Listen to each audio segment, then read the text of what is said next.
Hello friends, welcome to my mini kitchen. আজ আমি আপনাদেরকে মাছের ডিমের বড়ার কারি করে দেখাবো। তার জন্য ফার্স্টেই আমি কড়াইতে তেলটা গরম করতে দিয়ে দিয়েছি। এর সাথে পেঁয়াজ আর ক্যাপসিকাম চপড করে রেখেছিলাম ভালোভাবে, সেটা দিয়ে দিলাম। তার সাথে খানিকটা নুন দিয়ে দিলাম যাতে তাড়াতাড়ি সিদ্ধ হয়ে যায়, নরম হয়ে যায়।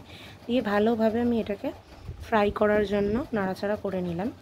এবার আমি মিক্সিতে একটা মশলার পেস্ট তৈরি করে নেব। তার জন্য প্রথমেই লাগছে কাঁচা লঙ্কা, রসুন, আদা, পেঁয়াজ, গোটা জিরে, গোটা ধনে, নুন,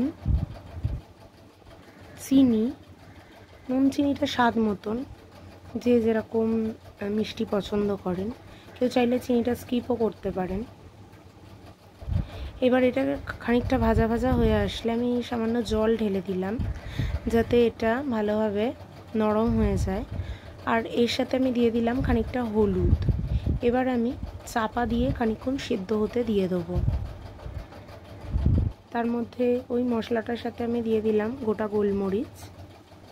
এবার আমার মশলাটা করা রেডি হয়ে গেছে। আমি সমস্ত মশলাটা এর মধ্যে ঢেলে মিক্স করে দিচ্ছি সব কিছুকে একসাথে। তার সাথে দিয়ে দিচ্ছি ভাজা মশলা, যেটা আমি প্রত্যেকটা রান্নাতেই ইউজ করে থাকি। এই ভাজা মশলার রেসিপিও আমার চ্যানেলে দেওয়া আছে, চাইলে গিয়ে দেখে নিতে পারেন। দিয়ে ভালোভাবে আমি এটাকে মিক্স করে দিলাম, দিয়ে আবারও ঢাকনা দিয়ে দিলাম। মাছের ডিমের বড়াটাকে আমি বেসন আর পেঁয়াজ, নুন, কাঁচা লঙ্কা দিয়ে আগে থেকেই ভেজে রেখে দিয়েছিলাম। মাছের ডিমের বড়াগুলো আমি এবারে ঝোলটার মধ্যে দিয়ে দিচ্ছি। আমাদের রান্না প্রায় কমপ্লিটই হয়ে গেছে। বড়াগুলো দেওয়ার পরেও আমরা 5 মিনিট মতন ফুটিয়ে নেব ঢাকনা দিয়ে। ওপর থেকে সামান্য ঘি আর গরম মশলা দিয়ে দিলেই কিন্তু আমাদের রান্নাটা পুরো টোটাল কমপ্লিট হয়ে যাবে। ঘি যদি কেউ না দিতে চাইছেন নাও দিতে পারেন।